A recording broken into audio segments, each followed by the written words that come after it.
Alexandre se réveilla en sursaut, le cœur battant. Quand la porte d'entrée claqua avec une violence qui fit trembler les murs de la maison familiale à Lyon. Son frère aîné, Benoît, venait d'être jeté dehors par leur père. Un cri rageur résonnant encore dans l'air, « Dégage de ma vue. PD. » Benoît, les yeux rougis, n'avait même pas eu le temps de ramasser ses affaires, il s'était effondré sur le trottoir, sous la pluie battante de cette nuit d'automne 2025.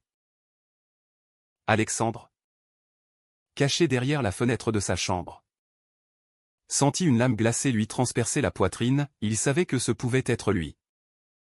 Un jour, car son secret était le même. Mais Alexandre ne bougea pas.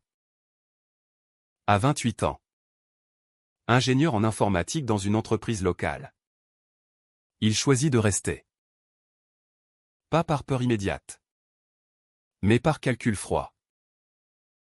Il avait vu Benoît, son modèle, se confier à leurs parents sur son orientation sexuelle, espérant une compréhension dans cette France moderne où les lois protégeaient les droits LGBT, mais où les cœurs familiaux restaient parfois figés dans le passé.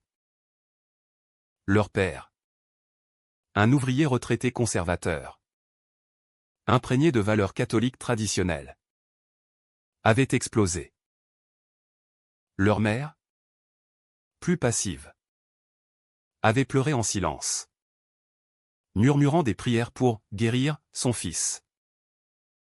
Alexandre, lui, avait observé la scène depuis l'escalier, le ventre noué.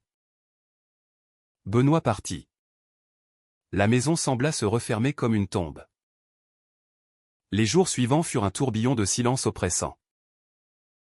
Alexandre feignait la normalité au petit déjeuner, écoutant son père marmonner sur « ces dégénérés qui pourrissent la société ». Il hochait la tête, ravalant sa bile, tout en notant mentalement chaque mot. À son travail, il croisait Mathieu, un collègue de 27 ans, graphiste talentueux avec qui il partageait des pauses café chargées de regards complices. Mathieu, ouvertement gai, vivait librement. Mais Alexandre le maintenait à distance, terrifié par l'idée d'être découvert. « Pourquoi tu ne dis rien à ta famille ?» avait un jour demandé Mathieu, ses yeux bleus pleins de compréhension. Alexandre avait haussé les épaules, « C'est compliqué. » En réalité, c'était une guerre intérieure, loyauté familiale contre authenticité personnelle. Alexandre commença à rassembler des preuves. Subtilement, il enregistra les conversations familiales sur son téléphone, capturant les diatribes homophobes de son père lors des dîners. « Si j'avais su pour Benoît, je l'aurais corrigé plus tôt », tonnait-il un soir, tandis que leur mère acquiesçait faiblement. Alexandre, feignant l'accord, posait des questions piégées, « Et si c'était moi ? Papa ?» Le rire méprisant de son père, « Toi ? Jamais. T'es un vrai homme. » Chaque mot était une dague, mais aussi une arme. Il fouilla les vieux albums photos, trouvant des lettres anciennes où son père exprimait déjà des vues rigides sur la masculinité.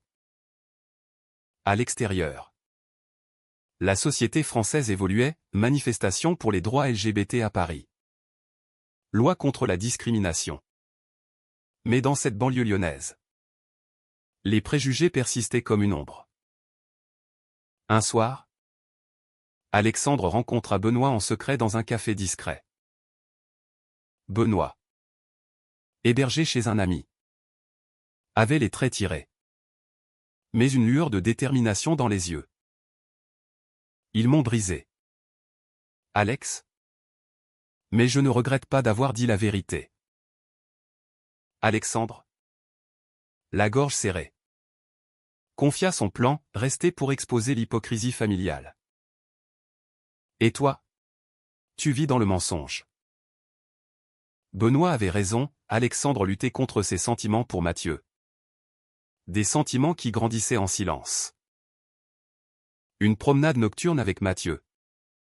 Sous les lumières de la Saône. Avait failli les faire s'embrasser. Mais Alexandre s'était rétracté. Pas prêt. Avait-il murmuré. Le conflit intérieur rongeait, trahir sa famille ou se trahir soi-même? Les semaines passèrent. Et la tension monta. Alexandre assista à une réunion familiale où son père contacta un prêtre pour exorciser l'influence de Benoît. Enregistré. Sa mère, en larmes, avoua regretter de n'avoir pas éduqué Benoît différemment. Enregistré. Alexandre, quant à lui, se rapprocha de Mathieu au travail, partageant des confidences sur son enfance oppressante. Mathieu, patient, l'encouragea, tu mérites d'être toi. Mais Alexandre pesait chaque mot, craignant que son père, suspicieux, ne fouille sa chambre. Un jour, il trouva son ordinateur allumé. Avait-on vu ses recherches sur les associations LGBT? Le doute s'insinua, amplifiant sa paranoïa. Benoît, de son côté, luttait pour reconstruire sa vie. Sans soutien financier, il chercha un emploi, affrontant les regards jugeurs. Alexandre l'aidait en cachette, transférant de l'argent via des applications anonymes. Mais chaque aide était un risque, si découvert. Il serait le prochain exilé. La société française offrait des aides. Mais la stigmatisation persistait dans les milieux conservateurs. Alexandre lisait des articles sur les suicides chez les jeunes LGBT rejetés par leur famille, cela le hantait. Était-ce moral de rester et comploter? Ou lâche de ne pas partir avec Benoît? Un tournant survint lors d'une fête de famille. Une cousine mentionna Benoît. Et le père explosa, il est mort pour moi. Alexandre, feignant la colère, enregistra tout. Plus tard, seul, il pleura, réalisant le prix de sa duplicité.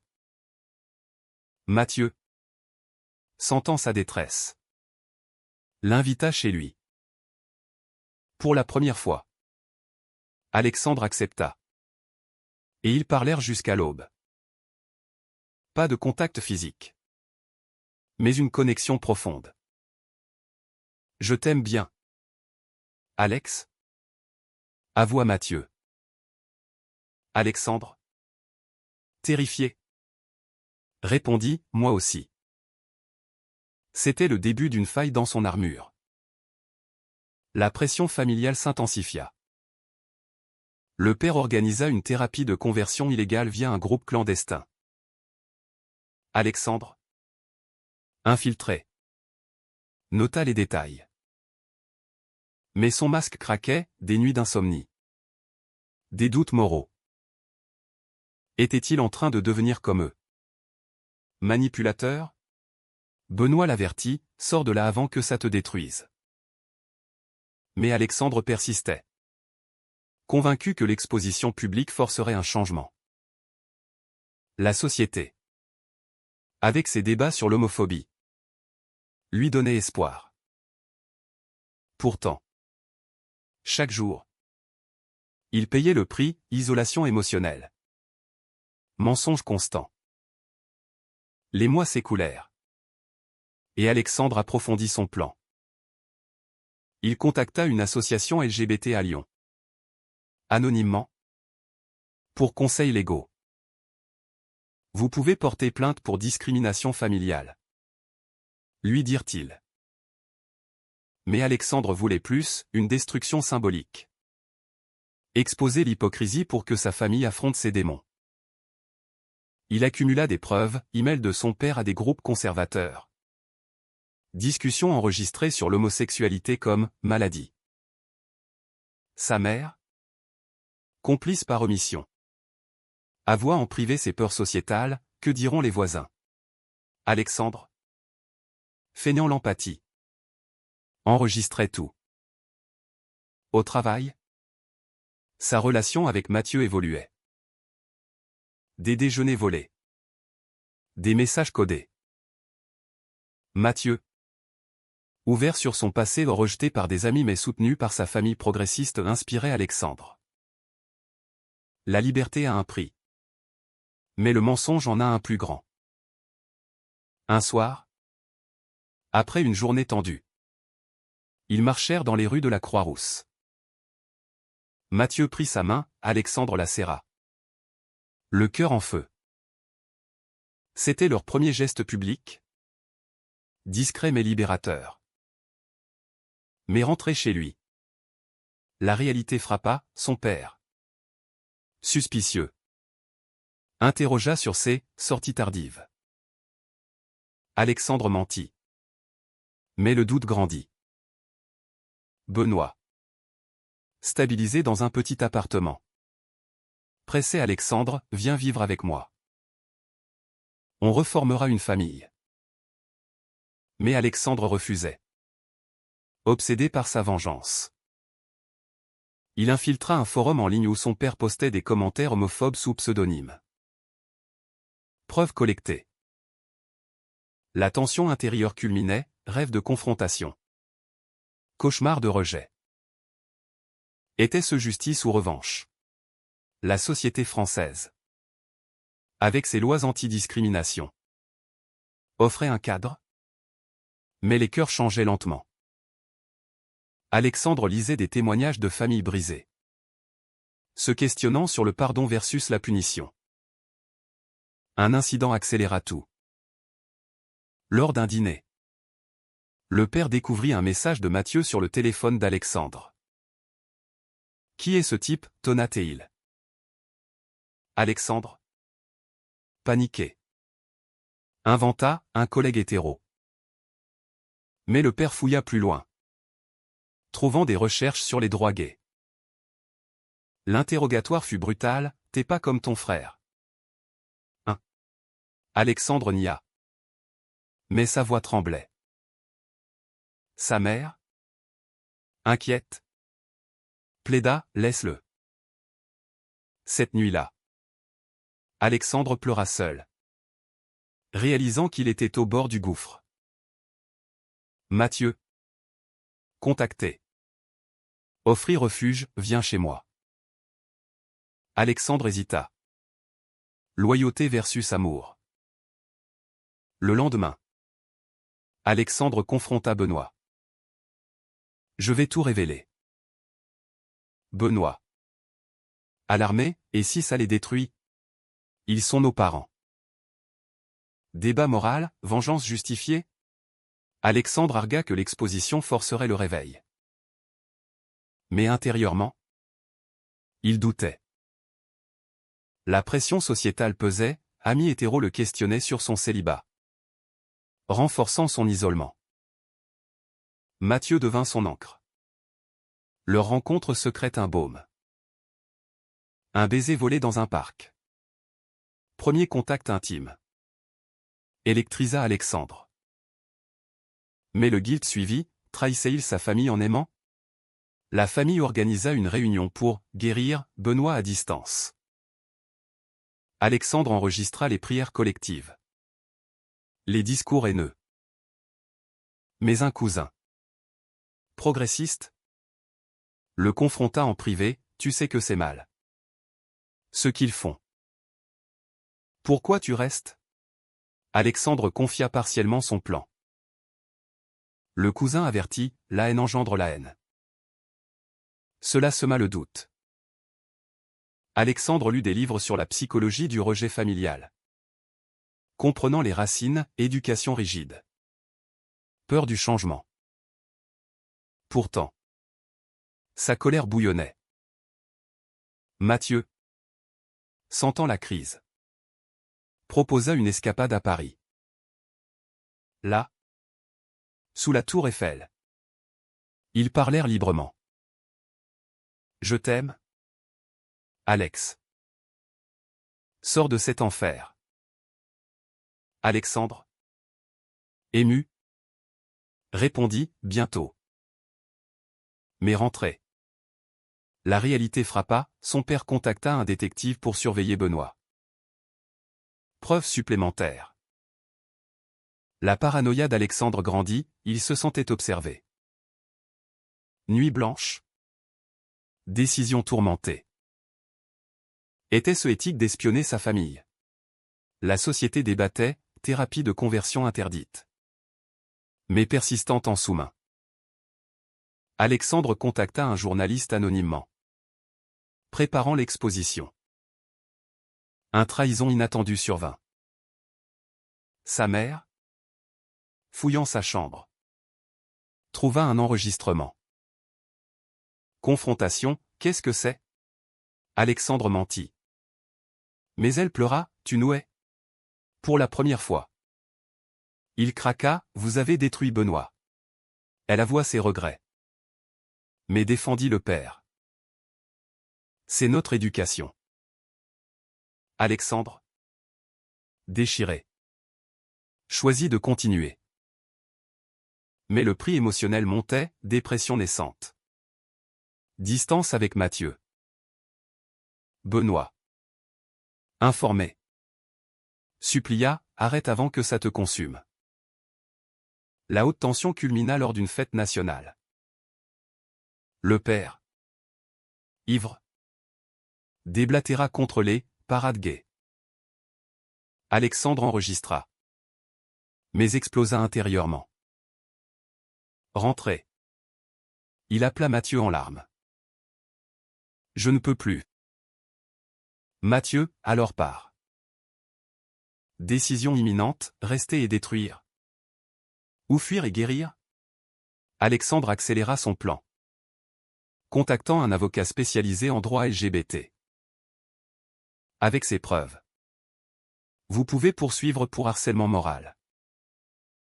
Mais Alexandre visait plus, une publication médiatique. Il compila un dossier, enregistrement.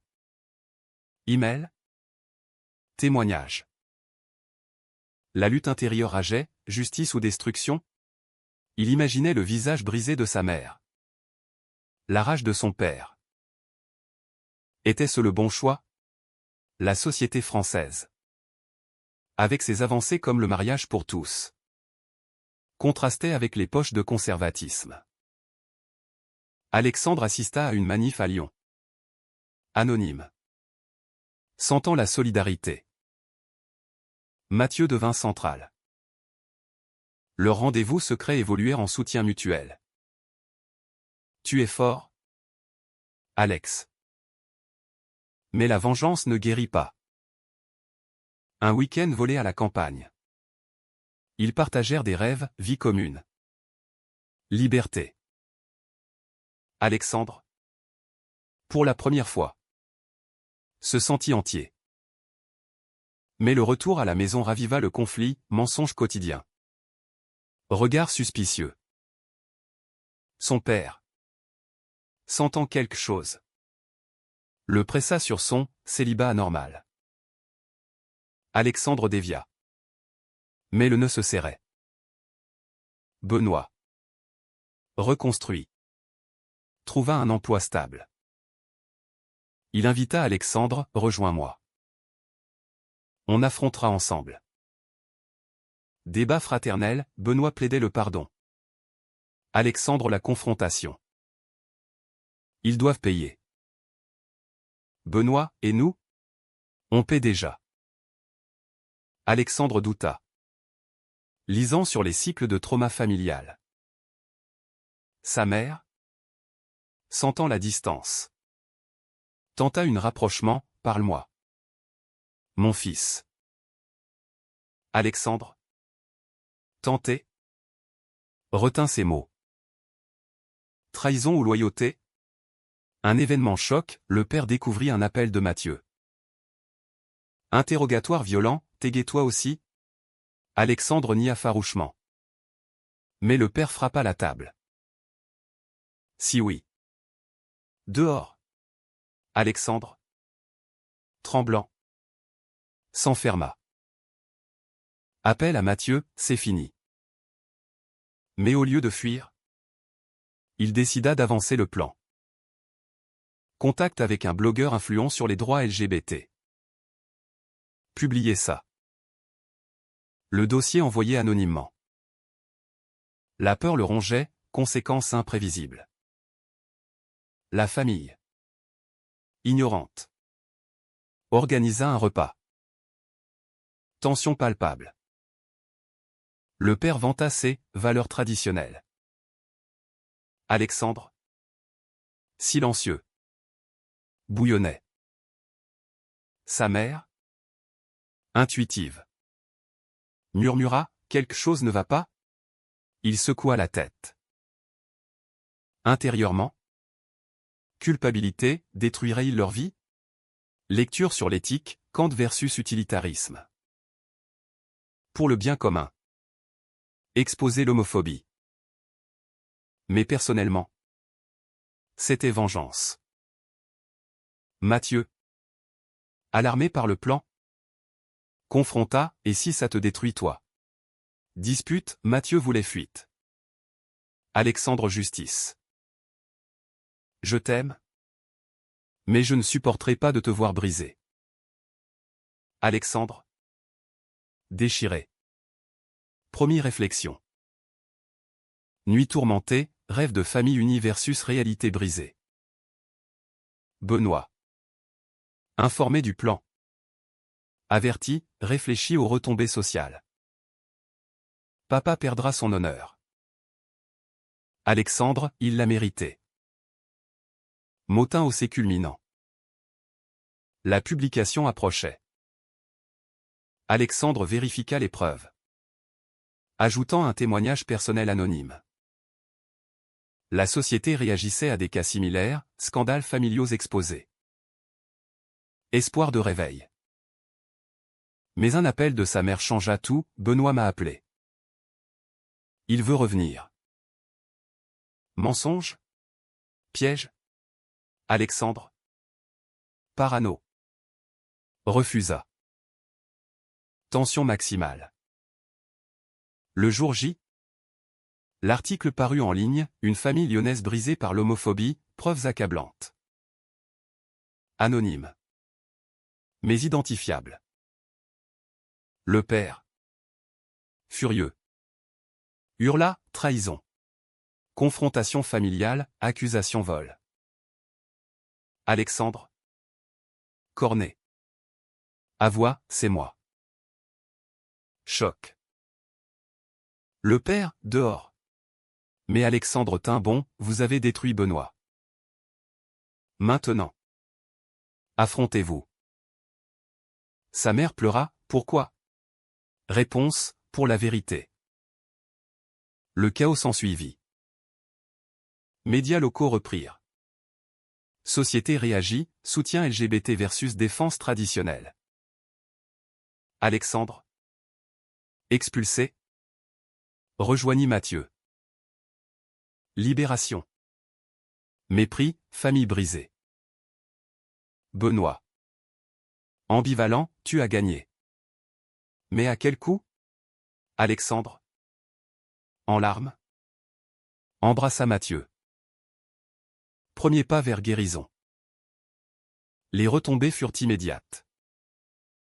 L'article viralisa. Exposant la famille à l'opprobre public. Le père. Humilié. Perdit des amis conservateurs, sa mère. Isolé. Sombra en dépression. Alexandre. Chez Mathieu à Paris. Lutter avec la culpabilité. Ai-je eu raison? Mathieu, tu as libéré la vérité. Mais les nuits étaient hantées, appel manqué de sa mère. Silence de son père. Benoît. Médiateur. Tenta une réconciliation, ils réfléchissent. Alexandre douta. La vie nouvelle commença. Alexandre. Outé publiquement. Affronta le monde. Au travail. Soutien majoritaire, Société française progressiste l'accueillit. Mais préjugés persistaient, regard en coin. Commentaires en ligne. Mathieu et lui officialisèrent, promenade main dans la main. Dîner avec amis. Bonheur. Mais teinté de perte. Alexandre écrivit un journal, réflexion sur le prix de l'authenticité. Benoît revint à Lyon. Confrontant les parents. Vous nous avez perdus par peur. Le père. Brisé. Admis partiellement, j'ai été élevé comme ça. La mère. En thérapie. Exprima regret. L'en réveille. Alexandre. Invité à une rencontre. Hésita. Débat intérieur, pardonnez. Mathieu conseilla, pour toi. Pas pour eux. Rendez-vous tendu, larmes. Accusation. Alexandre, vous m'avez forcé à choisir. Le père, je suis désolé. Premier pas fragile. Mais la guérison était lente. Alexandre. Avec Mathieu. Construisit une vie, appartement partagé. Projet. Benoît rejoignit. Formant un trio fraternel. Société évoluait, débat sur l'homophobie familiale. Alexandre témoigna anonymement. Inspirant d'autres. Pourtant. Cicatrice, confiance brisée. Doutes moraux. Était la destruction nécessaire? Des mois plus tard. Une lettre du père, j'essaie de changer. Alexandre. Ému. Répondit. Réunion familiale prudente. Tension. Mais dialogue. Mathieu présent. Symbole d'acceptation. Le père. Maladroit. Posa question. Progrès. Alexandre réalisa, sa action avait forcé le changement. Mais à quel prix? Perte d'innocence familiale. La relation avec Mathieu s'épanouit, voyage. Soutien mutuel. Alexandre. Libéré. Excella au travail. Benoît. Fier, tu as été courageux. Mais introspection, choix controversé. Société jugeait, héros pour un. Traître pour autre. Alexandre se questionnait, morale absolue? Cathétuque. Alexandre contempla Paris depuis leur balcon. La vérité avait coûté cher. Mais apporté liberté. Pourtant. Une question persistait, détruire pour reconstruire est-il toujours justifié? Ou le pardon sans confrontation aurait-il suffi?